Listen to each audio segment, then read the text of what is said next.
I promise I'm not going to speak any real science, nothing about the gadgets, hardly too much about the photonics neither. That's not the essence. We are speaking about the structure of economy and the structure of the industry in future, shall we say, in 20s, 30s, and a little bit in 50s. And that, this is very typical, so we are frequently speaking about requirements, so competitiveness, profitability, and we have like the new normal is that environment has to be taken in account, and we understand that something is changing, and we should like be able to, we should be ready something which we really don't know exactly what it is. And like we have seen a future challenges. So one, what we understand is that this time frequency is accelerating. So the things which happened before the war in 50 years, after war happened in 55 years, and now it seems that 10 years is already a very short time. And the frequency is getting shorter and shorter and shorter. I don't know how fast it can come, but it definitely can still speed up a lot. We have gone out of the time when there was a lack of material. We have come out of the time when there was not enough of consumables. So the problem is that we have everything too much.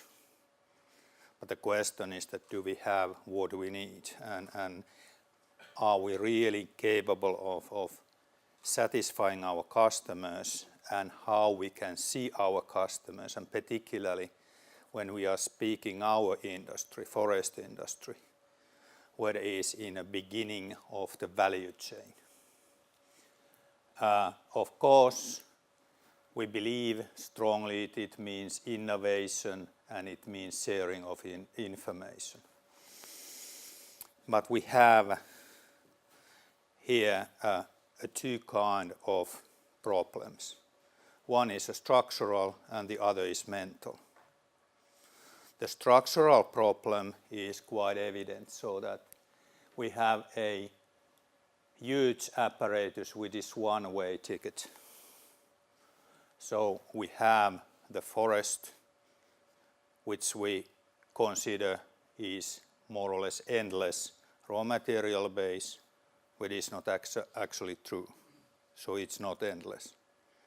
So finally, nothing is enough for human being.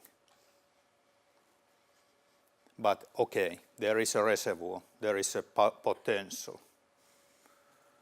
But like already quite soon here, we have just in the past weeks had a discussion of LULUCF, the land use. So there has been a kind of putting of limits how much we are allowed to take the wood out of the forest. Of course, we could have a lot of, say, solutions to solve the problem. We have the possibility to not only to fix a year and say calculate how much is coming out. We can take our satellite and look at the forest and know each time how much there is a carbon. 80% of Finnish forest is very good, say mapped and known. But like we have a limitation in a raw material. Then we have a production apparatus which is stiff, heavy, and in certain extent complicated and very, very, say, investment intensive. It basically means that our capability of changing the track is nearly negligible. So it's like the track through Siberia. If you jump out of it, you will drown in a swamp, and that's it. And also this industry is pretty much based on processes which are water to dry products. What is the most expensive chemical process category? The dry to dry is the simplest, or gas to gas is. And then our product base is very, very narrow because we believe on the, say, economy of the volume.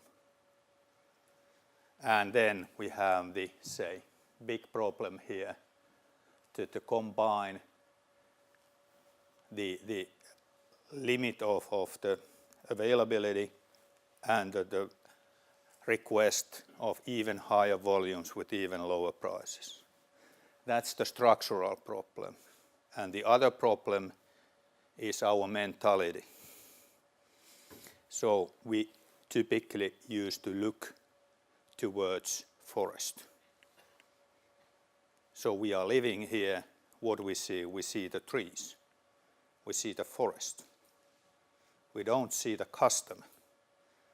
We don't even hear the customer. We have never seen the customer because it's behind our customer's customer. So we have the distance.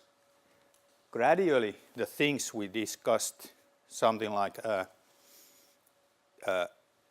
20 years back is that the side streams has to be taken in a use, is now understood and taken in a use. So there is the newest, like Äänekoski, is a biopark. So the side streams are again to be utilized. So it's not just a single product. And this is then taking us to a kind of wood-based biorefinery. And when we start to think it, okay, we have the material streams, we are putting it forward, as the first speaker today said, that engineering way. And then we start to think about the wood is a new plastic. Beautiful, yeah. It's possible, technically totally possible. And I have been spent 30 years of my life to make the things like that. But there is inbuilt, again, a little bit a things to be considered. So our raw material is not the only, and that was what I criticized this morning, is not the only biomass. There is other biomasses which are less expensive. Take, for example, hemp and put it out of the field in North Karelia, and it grows faster than eucalyptus in Brazil. So it produces more biomass. So we have to understand what is the speciality of our raw material base and what kind of, say, possibilities it provides and what kind of limitation it provides. What it also means is that when we are going to say, a heterogeneous raw material, you guys, you have a focal point there to understand, to measure, to say, pinpoint where the valuable parts of the raw material is. And you have a unbelievable technologies to make it. Okay, so the answer for the first question is like a raw material limitation, the structural problem. There is only one solution which I can understand. If you can find another one, please tell me. But after, say, reasonable many considerations, I have come to one conclusion, and one conclusion only. We have to get more value out of this raw material. I have on my room board, only 2 marks, and it's 2x. It means double the value. And how to double the value is that we have to be able to come out of the, say, intermediates. And say we have to come to a total new applications. So it means appliances, so all kind of gadgets, electrical, mechanical vehicles. It means interiors, so built environment, buildings, homes, whatever is in there. It means comfort. It means the soft material. It means your clothing. It means your, say, hygiene. It means all kind of, say, protective matters. And of course it means the way how to distribute. So this starts to be in the beginning of 20s, the new normal. So the paper industry has reoriented itself and it has become a packaging industry. The next step, it's quite probable that the textile industry will pop up. And when you have the fibers, then you have a composites and you will have the rest. Okay, simple thinking, but it looks probable. And the lignin, nobody has yet known a very high added value, but energy you can make out of it. There has been discussed about fuels as a solution. Now, when we come to the fuels, the issue is on the price of the energy. And the question is that you want to have either a very high productivity of the biomass. You want to have a sugar cane.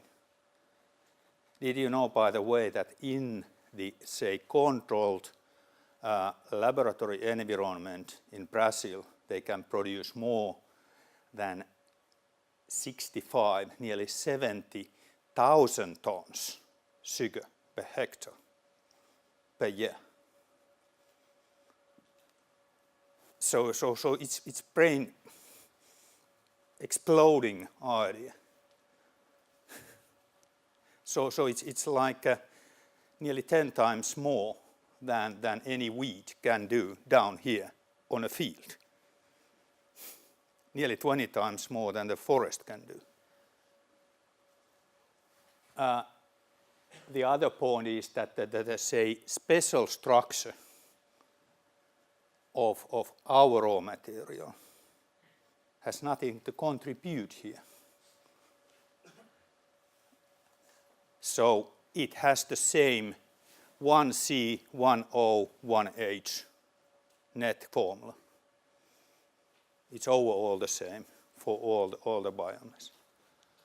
So I admit that always we have residues, we have leftovers, we have branches, we have, say, processing wastes, so on. And they have to be used for energy because it's very difficult to dig any benefit out of that. That is not what I'm saying. But I'm saying that we have to take first the value out and then we have to make the energy. And of course, say, many of these things are like, just like keeping the walking stick on the side of petrochemical industry. Okay, digital. So I listened today the speeches, and it's very clear. So what we can do, we can observe our forestry.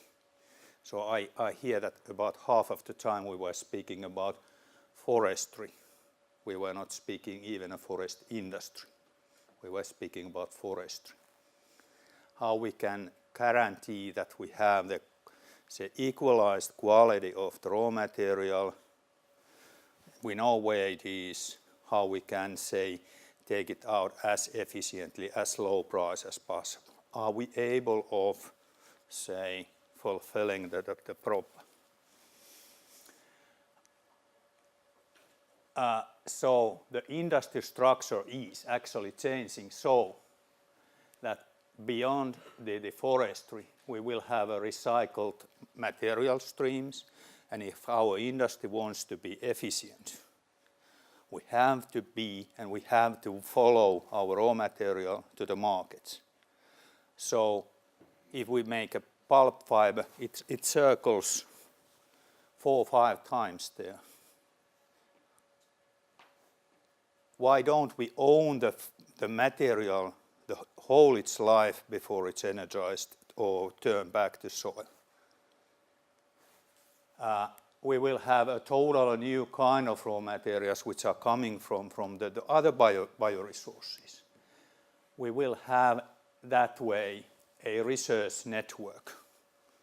So we will have multiple resources, but we can have the know-how because the biomass is biomass, whether it's coming from the carrots or it's coming from the pine wood.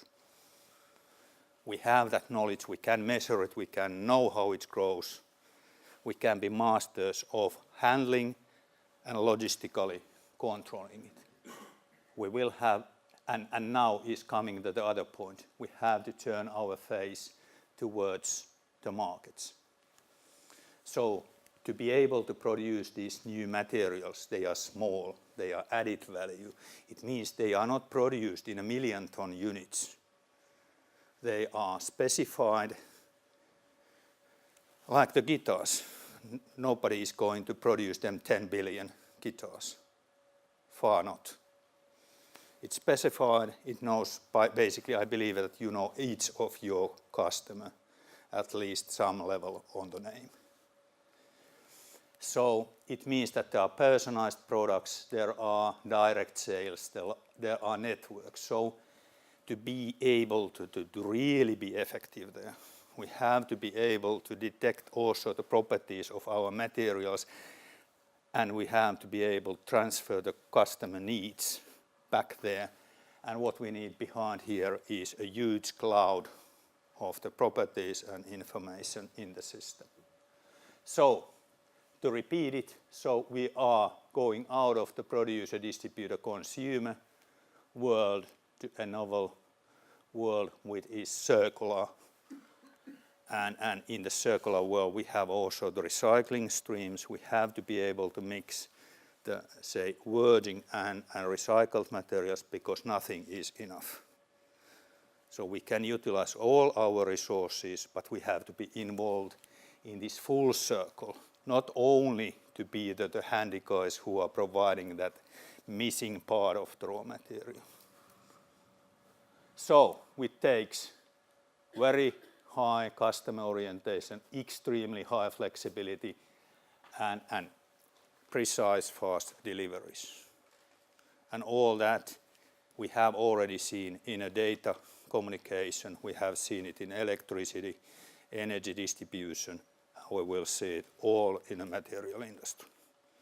And that is where those things we have already learned is just we take them and turn our back or face to another direction and make it different. What it will mean, so we have calculated that the turning point has happened. So the decline started 1999 when the paper strike was on, and the industry has started to recover. And gradually there are coming new products from cellulose, from composites, from wood, even from lignin gradually.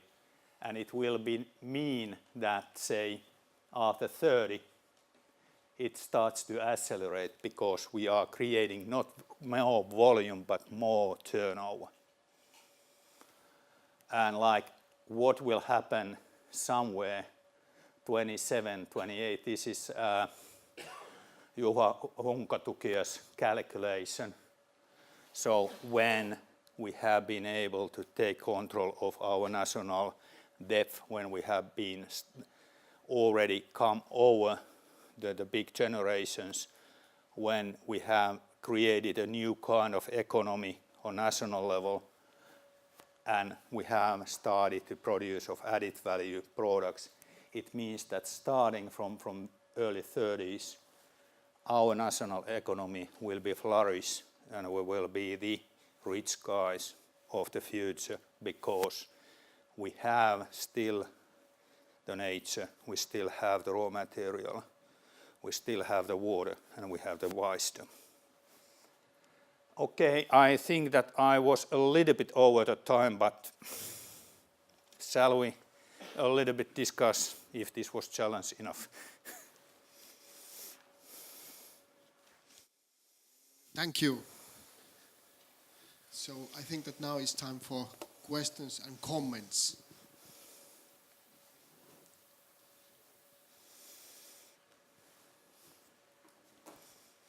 Just a small comment. There was a slide where also mentioned that RFID harvesters. Can you explain a bit? To be frank, personally, not me, because they are not all mine, and they are not all digits written there by me or by me. So as I said, I'm not the expert of the gadgets. But of course, say the sensors, the sensing of the machinery, the intelligence based on the sensing is definitely coming in a machinery, and it enables us to harvest the valuable fraction of the biomass better, because it is going to. But is it really RF detectors so that is there ever going to be that each tree is like an individual, like you have the cows today? Hardly not.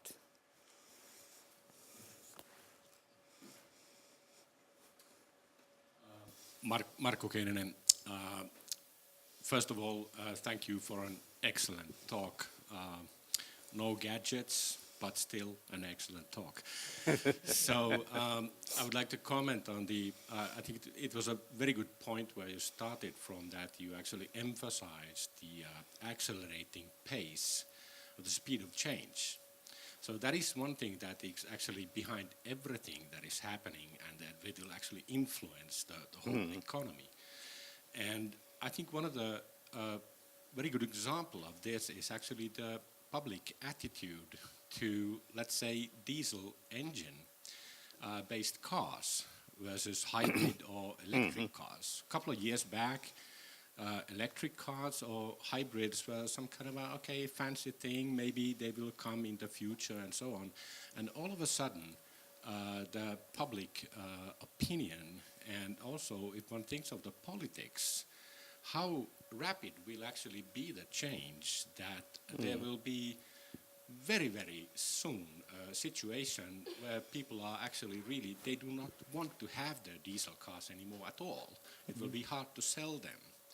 So from this, I will now ask a question actually, so that what is your opinion on the current plans to have big investments on biofuels made from lignocellulosic materials?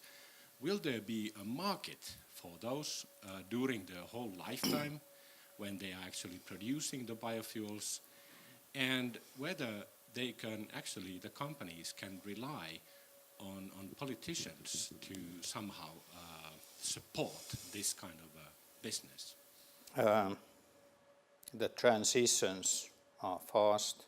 Yeah, I agree. So that, like, I had a friend who bought a new Audi and drive to Tesla and said that now I feel very bad. So it's like so yesterday. There are certain, say, traffic which cannot go ahead without a diesel or say kerosene, so that there's a flying, there is a heavy trucks which needs it. So and the transition will be there, so it will take some time, but that the petrochemical industry or oil refining industry has not stepped on a full weight on this. So it's maximum like 10% of the most advanced companies' turnover, what they are producing of the biofuels. Vehicle industry is putting the most of the money on a powertrains development today. Definitely it will end up to a totally new kind of vehicles. Biofuels, if we just trust on biofuels, we will destroy the national economy. We have to do it some because we have to fulfill a certain, say, agreements. But we can do it differently as well. For example, much more, say, organized way of handling the traffic. Or, say, utilizing the photons which are traversing in the fibers. So,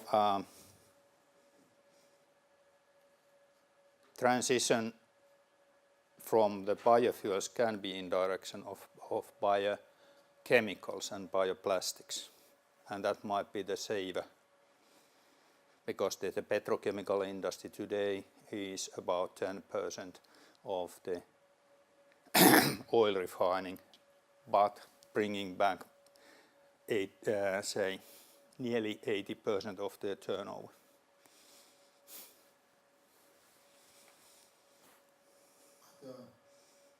Questions or comments?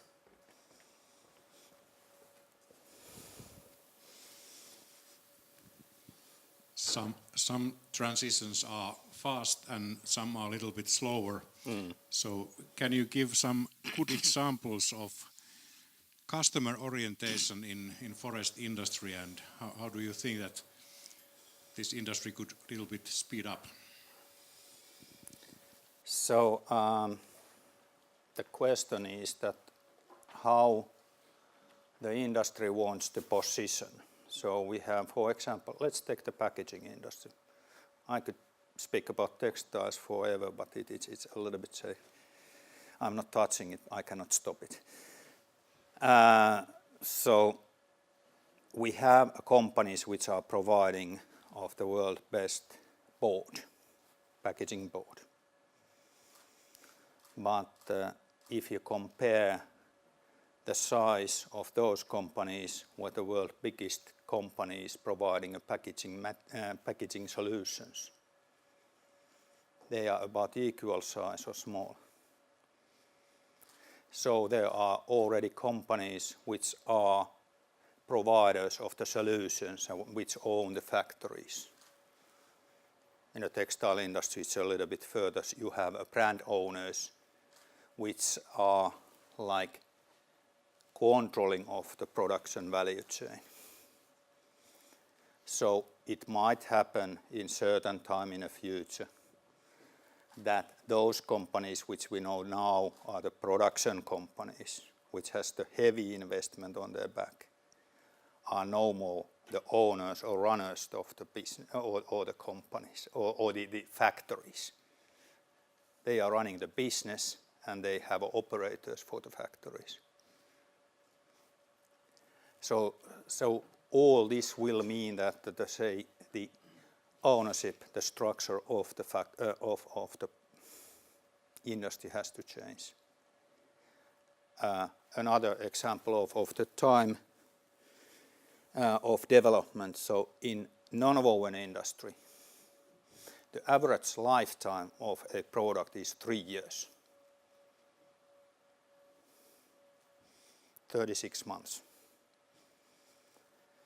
which is, if you look at the, say, paper and board, the expected lifetime is about the same number in years. And when the world starts to change extremely fast, and you know that your, say, production equipment is very, say, rigid, you come to a point that you don't want to anymore concentrate on the operations, but you want to concentrate on the next added value products, and you down integrate a way or another.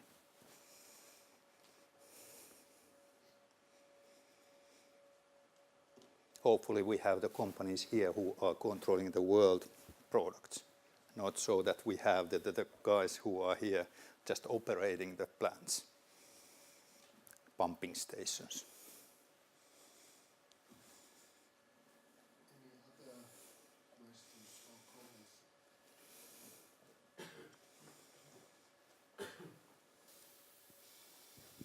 Thank you for your presentation. So I'm Annina Kontiokorpi from the Regional Council of North Karelia. It was very interesting.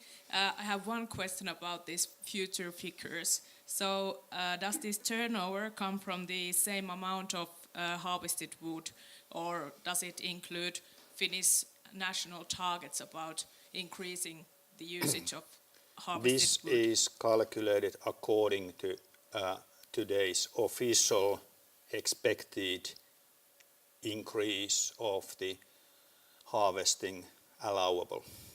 Okay, thank you.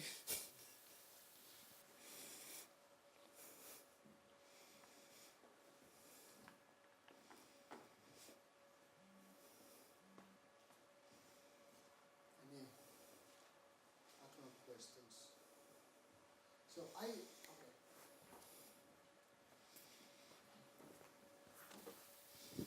Yeah, Panu Kallio from Tapio. Thanks for the very good presentation, and I agree pretty much for everything. Just a comment on the thing that I fully agree with. We need to get more into the value-added products.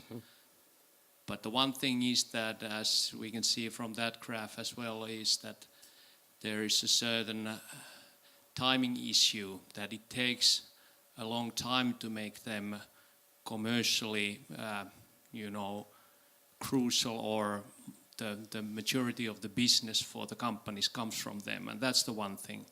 Like Value is one example, which is probably the most innovative dairy company in the world, and they are starting to get to the situation that those value-added products are the big business for them, and not the the basic products. So same thing here, that we are more or less able to produce anything from forest. And the thing is just that it takes time, and so it's very important that we have the pulp, and still the paper industry is a good business for these global, our companies, and it's providing the cash flow to invest and do the R&D for this, to get those value-added products to become the maturity of the business. Okay, good that you said that. Otherwise, this has been very dull discussion. So I had in early times Kalle Isokallio as my boss, and he said that get out of my room, we are agreeing everything. And say we need the bioparks, we need the say biorefinery concept for the next 15, say 20 years. We need the affordable cellulose to be able to make the next level, the 2X products.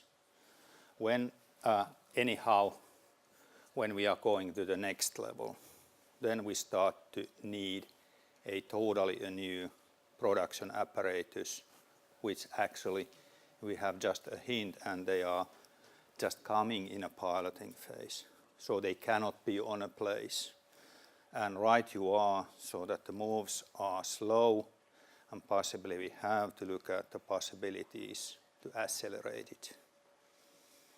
And actually I was this morning in a plane with the CTO of Value, who was coming because there is a quite a large dairy factory in Joensuu. And so we discussed about oats and like the step to give up, to just believe on that I have this milk which I have to convert, was revolution and very hurting. And a little bit we have the same dilemma here, so that yes, we have a marvelous treasure in the forest. We have there something which is not replaceable, for example, as a construction material. No way. Never engineer be able to produce anything better. But like we have to also understand that we have to have a flexibility to look beyond. But all that we have learned is valid. We have the knowledge, we have the capability, and we have two things. We have the craziness and we have the visions.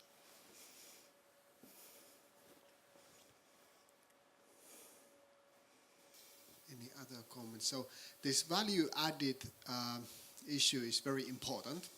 So can you point out that which countries are forerunners in that kind of value-added industry?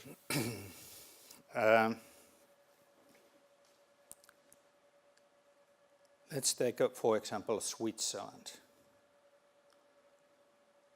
They are nothing but, say, Swiss quality, specialty, premium. They are a small nation. Okay, we also hear today a presentation on whiskey drums. So that is already quite a, say, extensive product out of wood. It sounds very, very simple, but like it has been taken to the final. So the product is taken to the final customer. So many countries which industrialized, like in the first wave, have already adopted it. And then, of course, to continue, how about Finland? What is the situation here? So how we are? So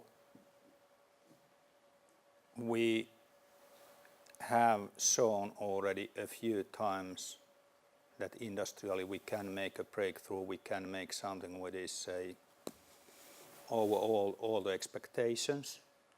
Of course, we have also been able to fail quite drastically on those.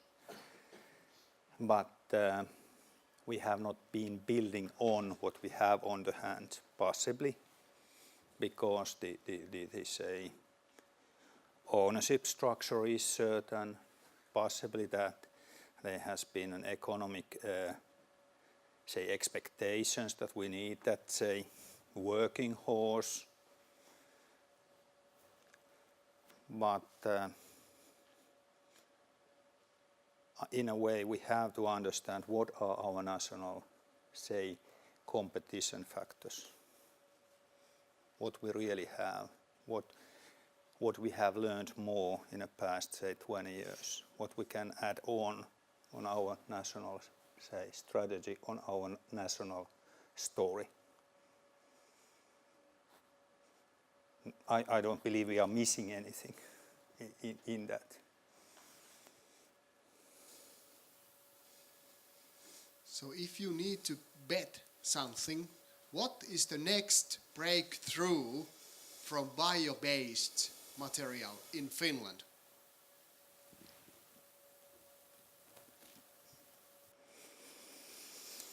So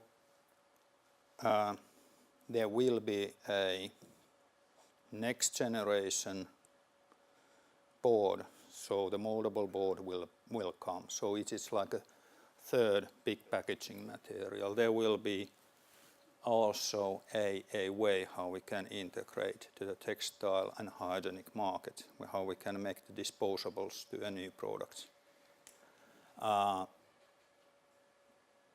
What is after that the next big thing? That was maybe the answer. Oh, you wanted to hear. And okay, construction cannot be because it's so local. But I believe that in a composite material we can create something big. Or then it's something like in a production of the biomass. So it's not actual the biomass, but it's like the technology to convert the biomass.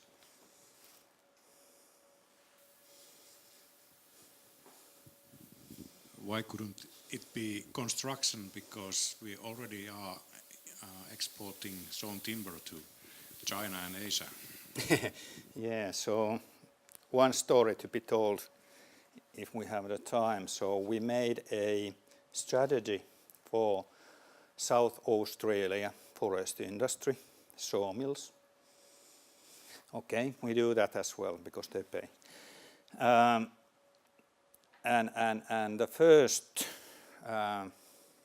reaction when you come to the sawmill and started to explain where you are from, they say that go get lost.